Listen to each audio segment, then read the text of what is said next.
year and a half, I lost a business, lost someone I cared about, my father. Last year and a half, I had contrasting experiences, sharpened my desire. We're going to get over that. Sharpened my desire. I'm not a vibrational match to my desire yet, but I'm aware that benefit has come to me. And I'm looking forward to realizing the emotional benefit of this request, this asking. Yeah. So my story's changed. And you're right, it's the contrast. But I prayed for a change because I was falling into a lot of addiction and a lot of things that were not good for my life. And so I prayed for a change, and it came in a big, big way. And at first it was negative. First, we want to say nobody needs to pray for change because it's inevitable. But when you say I prayed for it, it means you lined up with the inevitable. Things are always going to change. They're always changing. They're always changing. And that's a good thing. You can't stand still. Things are always changing. That's like putting the seed in the ground and asking it not to grow. Its true nature is to change. It's interesting that you're saying that because I lost an organic produce farm. That was my love. But I don't want to talk about loss. Well, we don't want to talk about any of this. Yeah.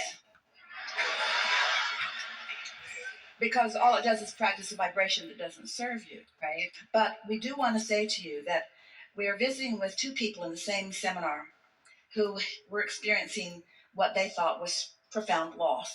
One of them, an artist driving across country, someone broke into her car and stole all of her examples of her talent. And she was on her way to Hollywood where she was going to display her talent so that she could work for them, and everything was gone. And we said, most of that isn't relevant to who you now are anyway. Just go and paint for them and let them see who you now are. Don't show them what you did 20 years ago and 15 years ago and 10 years ago or even last year. They don't want last year. They want who you are now. And the other one was a man who was in his 60s, who had built quite a big financial empire and had lost it all. Those were his words. I've lost it all. I'm too old to start over again. And we said to him, you misunderstand what your true asset is. You think it was the money that you accumulated in these stocks and in these properties and in this that is now no longer on your balance sheet. But your true value is your vibrational accumulation. It's your vibrational currency. And so there can be no loss. There is no loss. But you got to tap into your vibrational currency, which is at its most heightened state. You have more vibrational currency now, more asking, and therefore more ability to receive than you ever have before. But that old story will hold it apart from you.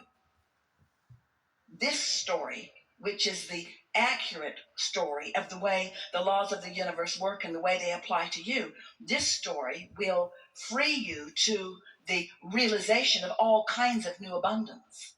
There is nothing like you believing, flawed premise, that you have lost something that you care about to put what you care about in a stronger place in your vortex. Nothing makes a creative vortex like losing, because in the knowing what you don't want, you ask in such a strong way.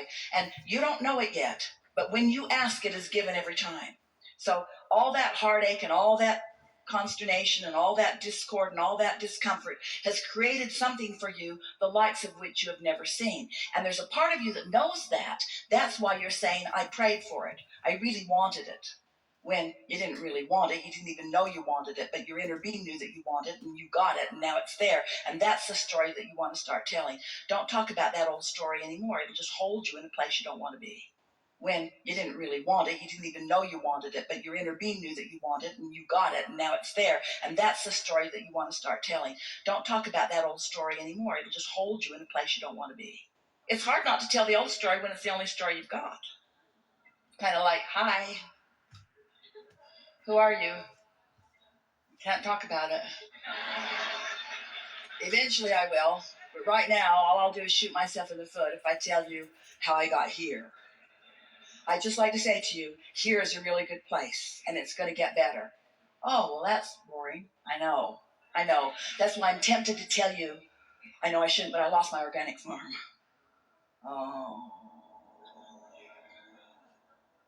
Recently, I started studying A Course in Miracles, and I'm a very new student to it, but in the Course it says that we think we have many problems, but we really only have one, and that one problem is the separation from God, our source. Perfectly said. It seems like we heard that today 100 times.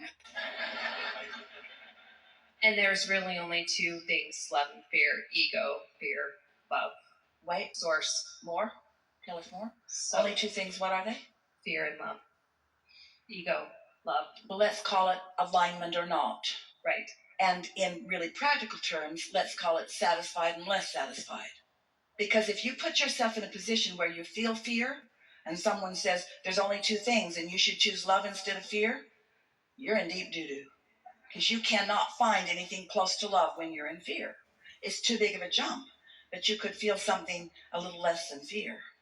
So I'm trying to shine love on what I used to consider fearful things. But the thing about that is, when you say, I'm going to shine love on fearful things, so you get a good look at the fearful thing.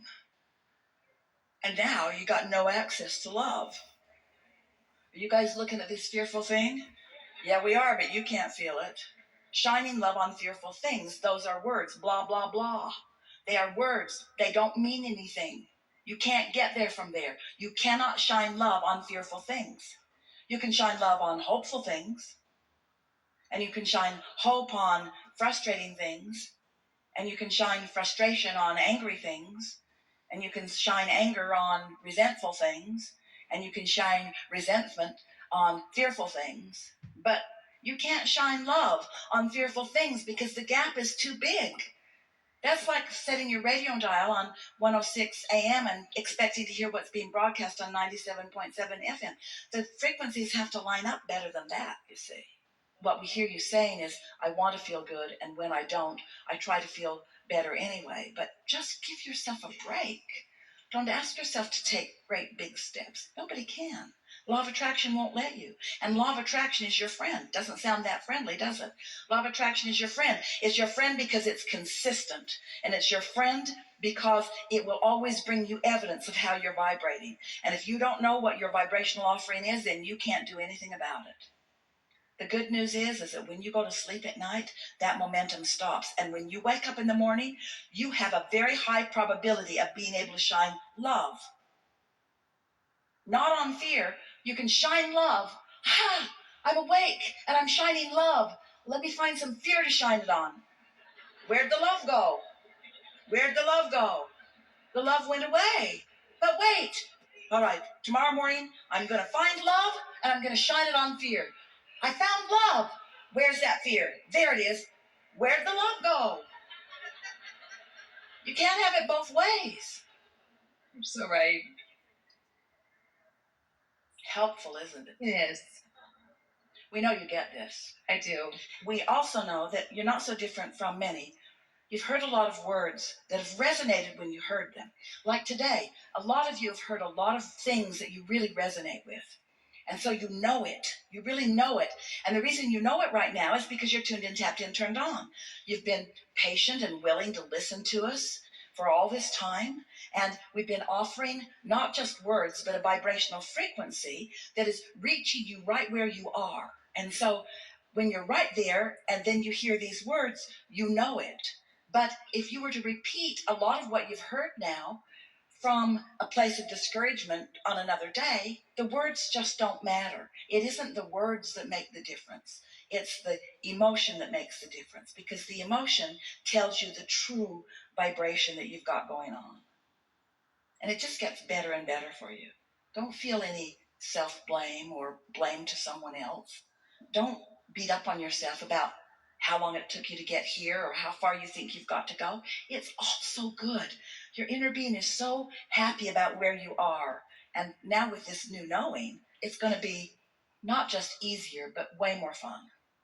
I heard a term that came, I don't know if it came from Marianne Williamson or the Course in Miracles, but it's called the journey without distance. The journey without distance? The journey from the heart and the head and to the distance. Kind of what you were just talking about. I mean, it's the knowing. You know before you know, before you know, before you know. Well, let's talk about that, because there's something meaty in there. So whether this is what they meant or not, this is what we mean about the journey with no distance. So when you've managed alignment, you're there. Because everything that you want in terms of manifestation, whether it's a material object or a pile of money or a relationship or an empire, no matter what it is you want, that you believe you will feel happy if you have it. Every single thing that you want, the reason that you want it is because you believe you will feel better when you have it. So when you show yourself that you can feel satisfied, whether it's manifested or not, then you have accomplished your journey. You haven't had to go the distance to accomplish the journey. You see what we're getting at? You accomplished what you were reaching out for. Because this distance, these goals, they are elusive in this way. Start again. The accomplishment of everything that you want in any point in time is elusive because you can't stop asking for more. So there's always going to be more coming down the pipeline to satisfy you. And there will never be a time that it has all come down and you've received it all. And then you say, hallelujah, I am now the receiver of all of it. That will never be. And that's the biggest sales job that we're wanting to accomplish here today. Because if you will accept that you're not ever going to get it all done, it's easier for you to be satisfied with what's happening right here and now. And oh, the bliss of that. The bliss of realizing that it's syncing up with who you really are that you're reaching for. So let's just take it from a human standpoint, because you often want to say, I must have had a good reason for coming here. It has to have been important. And we say, it is important. And then you say, and so did I come to make this world a better place? And we say, you being here cannot help but make this world a better place. But it was not your responsibility and it was not your goal. You could not help but positively add to the upliftment of this time and space. And then you say, so what is the purpose of me being here? And we say, to find some things that you want. And then you say, then therefore, isn't it important that I satisfy those things that I want? If I've come to identify things that I want, then must I not accomplish those things that I want in order to fulfill my reason for being here? And we say, that's what trips you up. Because what you want is to be in this physical form with the freedom to think whatever thoughts you are choosing and the ability to come into alignment with your source about those thoughts. Stay with us for a minute, because we must be tying your brain into a little bit of a knot, and we want to untangle it. We really want you to hear this. So you said, I'll come and I'll find new things to focus upon. And we said, and when you do, we will focus with you. And then you said, and I will align to your focus about the new things that I found for us all to focus on. Did you hear it? Did you hear it? I'll come forth, you said, into my physical body, and I'll find new things for all that is to focus on. And we said, and when you do that, we'll focus on them. You'll put them in your vortex and we'll focus on them. And then you said, and I will find alignment with you focusing on what I found for us all to focus on. And we said, and that is creation. That